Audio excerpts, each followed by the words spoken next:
Olá, de Brasília, capital do Brasil, iniciando mais um Ponto Certo. Hoje nós vamos falar sobre reconstrução mamária. Espero que você que está nos assistindo se interesse por esse tema.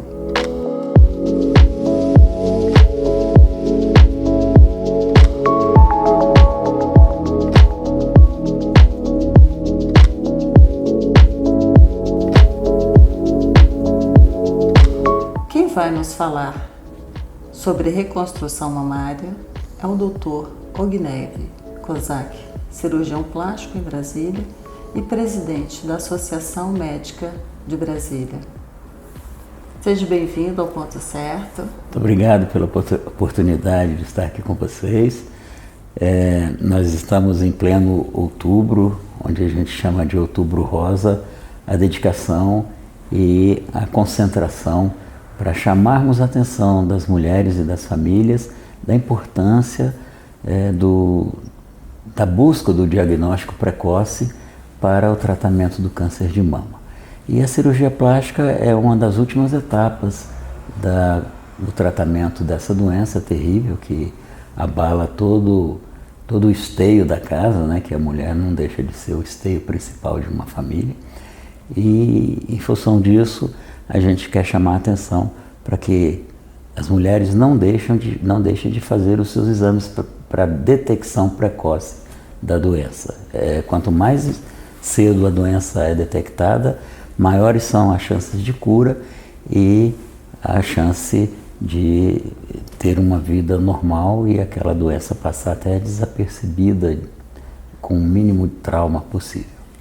Mas como mulher, eu tenho aqui também minhas dúvidas, né? Tenho os medos, o receio, porque a gente se fala muito a respeito da questão da prevenção do câncer de mama.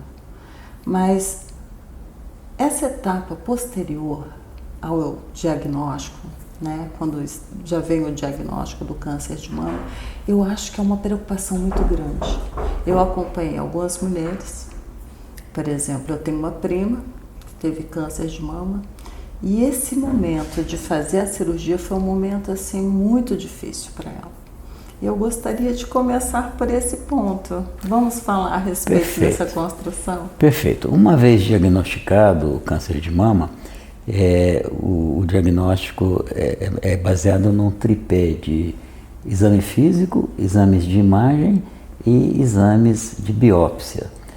Uma vez esse diagnóstico selado, é necessário traçar o planejamento do tratamento. E nesse planejamento envolve uma quantidade grande de profissionais, porque é um tratamento multidisciplinar.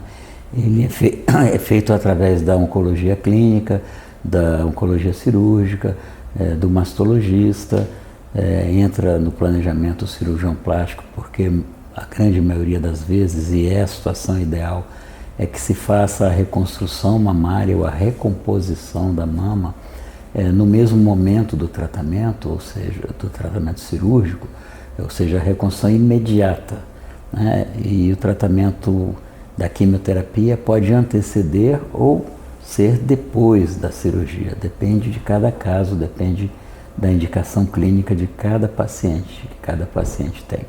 Então, de um modo geral, quando é feito o diagnóstico e é feito o planejamento desse tratamento, o cirurgião plástico entra também nesse planejamento e muitas vezes ele participa da cirurgia inicial desde o começo até o final, junto com o mastologista ou com o cirurgião oncológico, para facilitar essa reconstrução mamária e deixar o mínimo de sequelas. Essa reconstrução mamária, ela é um tratamento longo,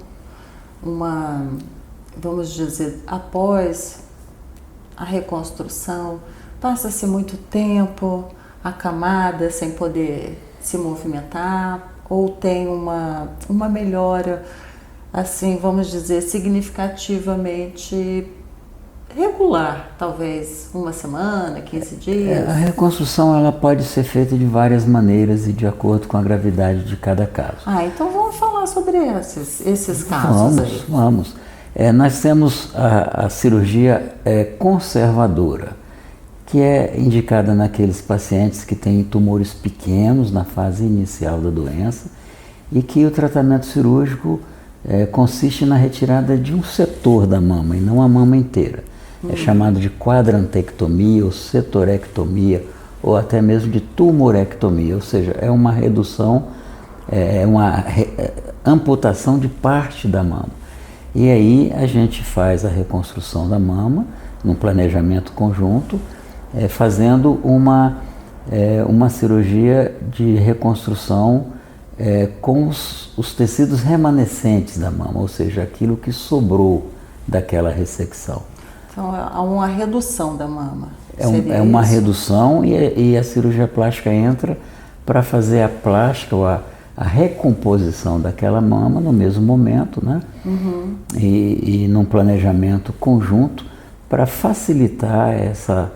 Então o cirurgião planeja junto com o cirurgião oncológico, junto com a mastologia, o tipo de abordagem, o tipo de incisão, se vai tirar a auréola ou não, se vai tirar a pele, e de acordo com esse planejamento é feita a retirada do tumor com a margem de segurança necessária e imediatamente a gente faz a reconstrução dessa mama. Ela é chamada de oncoplastia. E tem também os casos em que é a necessidade de retirar a mama toda, porque o tumor está maior, é um tumor mais agressivo, depende também do tamanho da mama, tamanho e localização do tumor. E aí faz-se a mastectomia. E também o planejamento é importante. Se ele vai ser feito imediatamente, existem várias técnicas. Simplesmente um implante de silicone por debaixo do músculo peitoral ou por debaixo da pele, quando a pele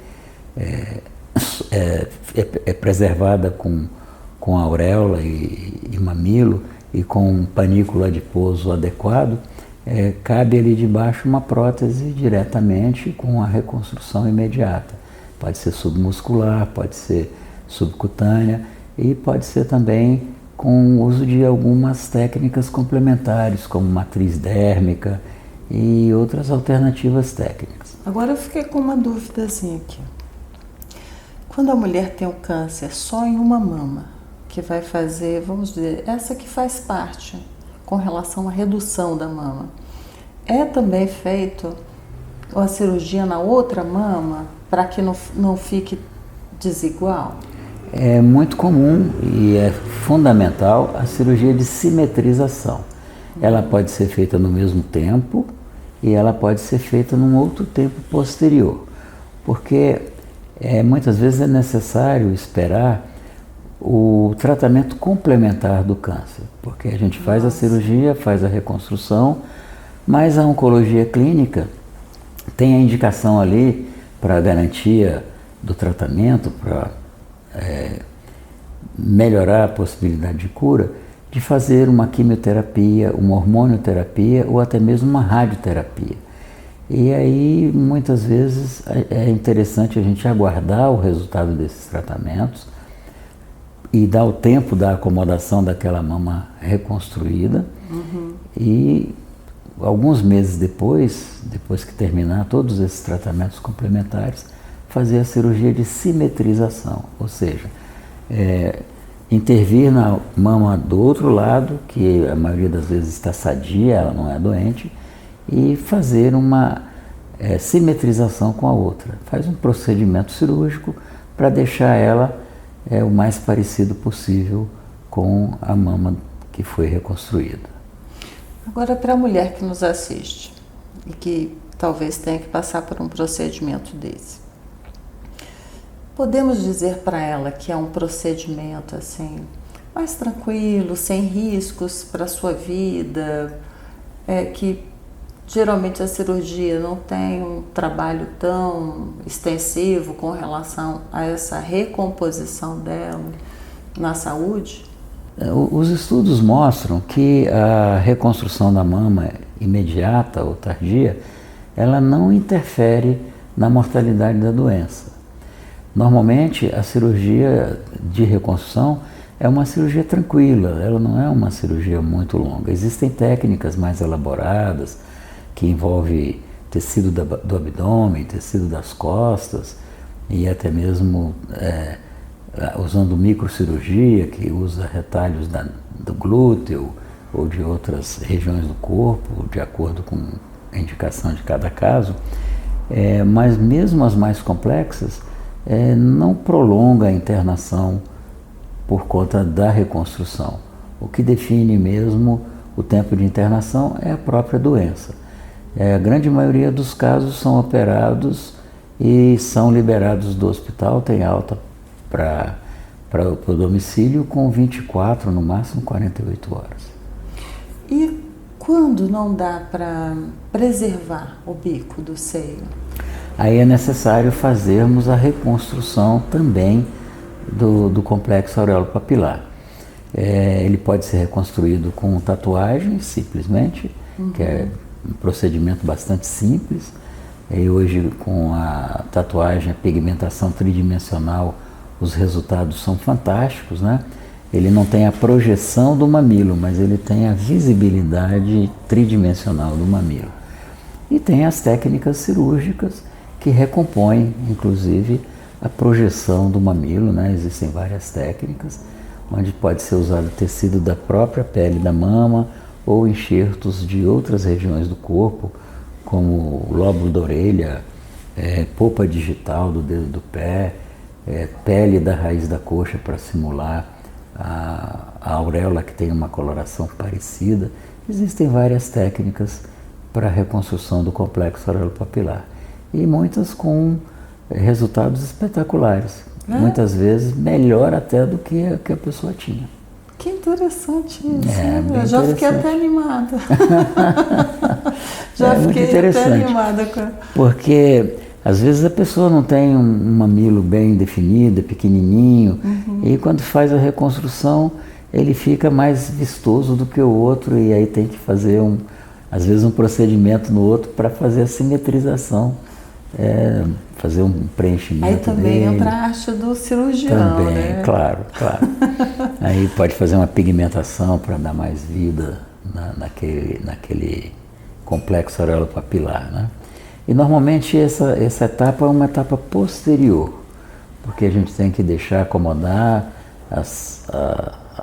a mama reconstruída e a outra depois que é simetrizada, para que a gente espere essa acomodação, senão a gente coloca o mamilo num determinado local e essa acomodação muda de lugar e causa uma assimetria que depois é de difícil reparação. Mas cada coisa tem o seu momento certo, mais oportuno para fazer. Geralmente leva quanto tempo para essa acomodação da mama? De 3 a 6 meses é o tempo de espera. Agora depende também de radioterapia, de quimioterapia.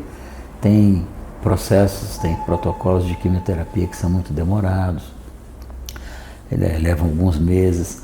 A radioterapia também, ela é importante aguardar porque ela causa alterações na pele, retrações e alterações da própria fisiologia da pele, que é necessário aguardar um tempo para que a cicatrização possa ocorrer da melhor maneira possível. Às vezes tem que esperar um pouco, mas em torno de 6 meses, 8 meses no máximo. Agora o ideal mesmo, a situação ideal, e aqui no Brasil existe proteção legal para isso, né? Quando possível, fazer a reconstrução imediata, junto com a mastectomia. Essa é a situação ideal.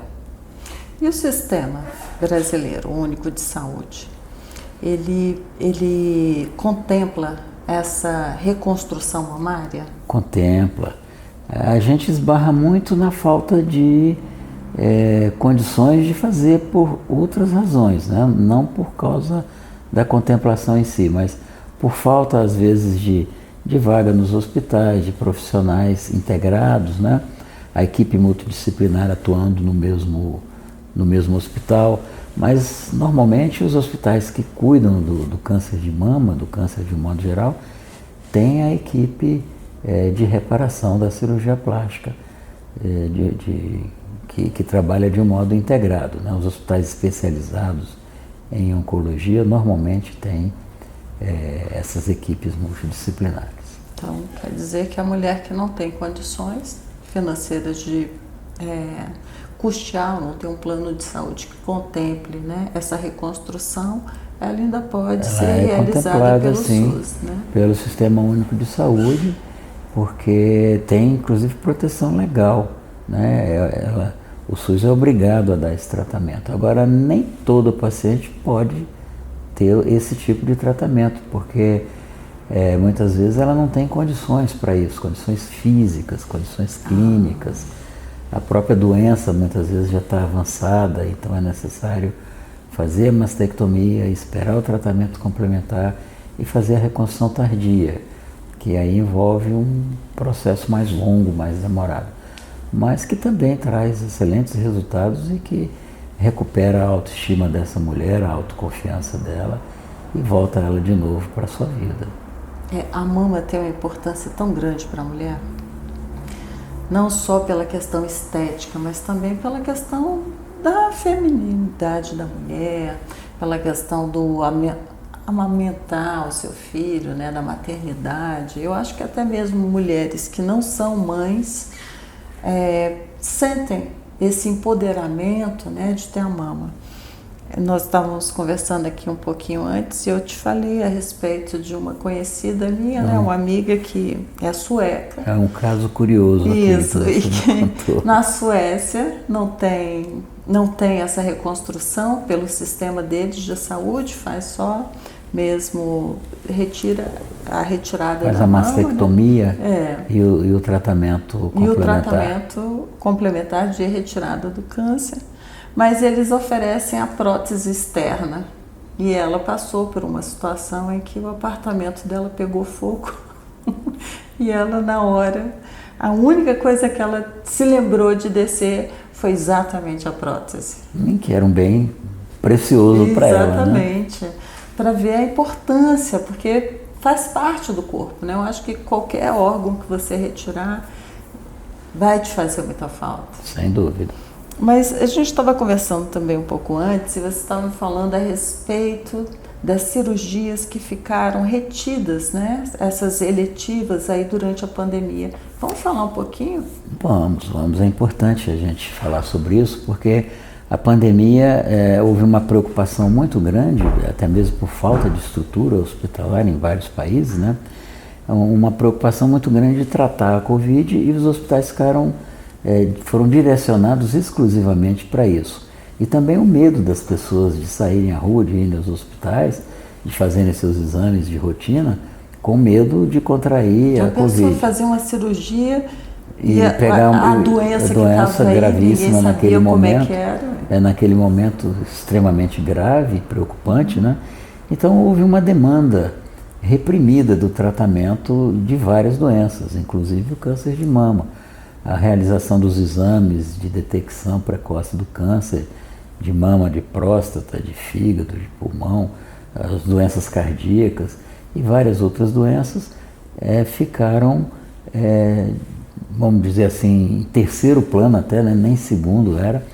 E hoje a gente percebe, e que já estava previsto dentro da nossa visão, uma demanda reprimida que aparece neste momento com uma quantidade grande de pessoas doentes, né, que deixaram de fazer seus exames durante esses 2 anos que se passaram, 2 anos e pouco, e que agora o diagnóstico é feito em tumores maiores, que exigem tratamentos mais agressivos. Ou seja, agravou também essas doenças, né? Sem dúvida, sem dúvida. Uma estatística que eu vi recentemente da realização de exames de mamografia no Brasil, nesses 2 anos ela reduziu cerca de 80% em algumas cidades.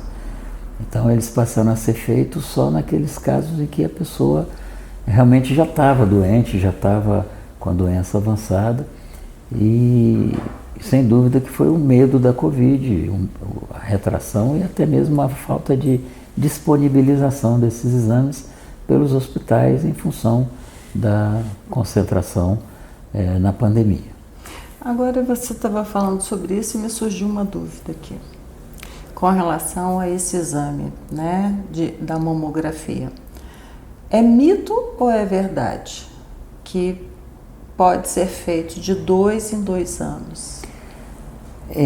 De uma forma rotineira, para aquela pessoa que não tem nenhum sinal suspeito, ela pode ser feita de 2 em 2 anos. O ideal é fazer todo ano. Mas quando o paciente tem alguma imagem suspeita, tem um histórico familiar rico de câncer de mama nos seus ancestrais ou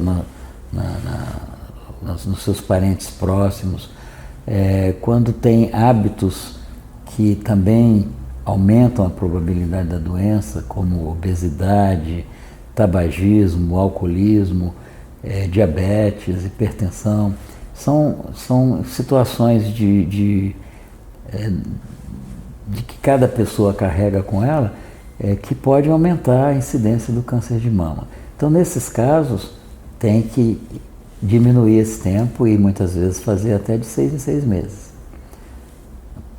Quando tem uma imagem suspeita, agora tem que fazer mais próximo um do outro, exatamente para fazer a detecção dessa doença na fase inicial dela. Se você espera 2 anos e ela já começou a sementinha da doença aqui, daqui a 2 anos ela vai estar... A evolução é rápida?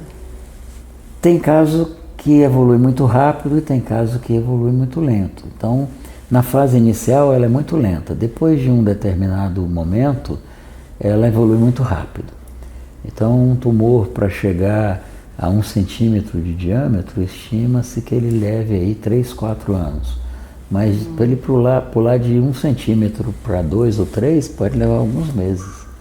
Então, por isso é tão importante o diagnóstico precoce.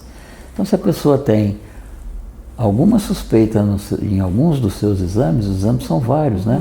Tem o autoexame que o próprio paciente se toca, tem o exame médico clínico que o profissional busca alguma alteração no tato, tem os exames de imagem, de ecografia, de radioterapia, ressonância magnética e tomografia, enfim, existem várias alternativas de rastreamento para essas doenças e de acordo com a disponibilidade para aquele paciente é feito dentro do protocolo mais seguro possível para ela. Mas, infelizmente, a gente tem situações em várias cidades onde não existe nada disso, né? E aí a coisa fica mais complicada. Doutor Ogneve, você vai ter que voltar aqui no ponto certo. Com muito prazer. Porque nós vamos falar a respeito do programa que vocês têm na Sociedade Brasileira de Cirurgia Plástica com relação à violência doméstica com as mulheres. É porque a gente já chegou ao final do programa. Uma pena, a gente poderia em outro momento tratar sobre esse assunto, que é um assunto bastante... Mas você vai voltar para a gente poder falar desse assunto. Vai ser um prazer recebê-lo aqui. Muito obrigada. Eu que agradeço a oportunidade. Por ter aceitado o nosso convite. Eu que agradeço a oportunidade de falar para os seus telespectadores alguma coisa sobre o tema que você escolheu, que no momento muito oportuno do câncer de mama, do Outubro Rosa, e vamos falar depois sobre a violência da mulher e a prioridade que ela tem de atendimento. Vamos falar, que isso é muito interessante. E você que está nos assistindo, gostou do programa de hoje? Não se esqueça, você que é mulher, de fazer o autoexame, aproveitar esse mês de outubro, que é um alerta para que a gente fique sempre atenta, para não cair, né, dentro dessa doença e poder ceifar a nossa vida. A gente volta na próxima semana. Espero que vocês tenham gostado. Até lá!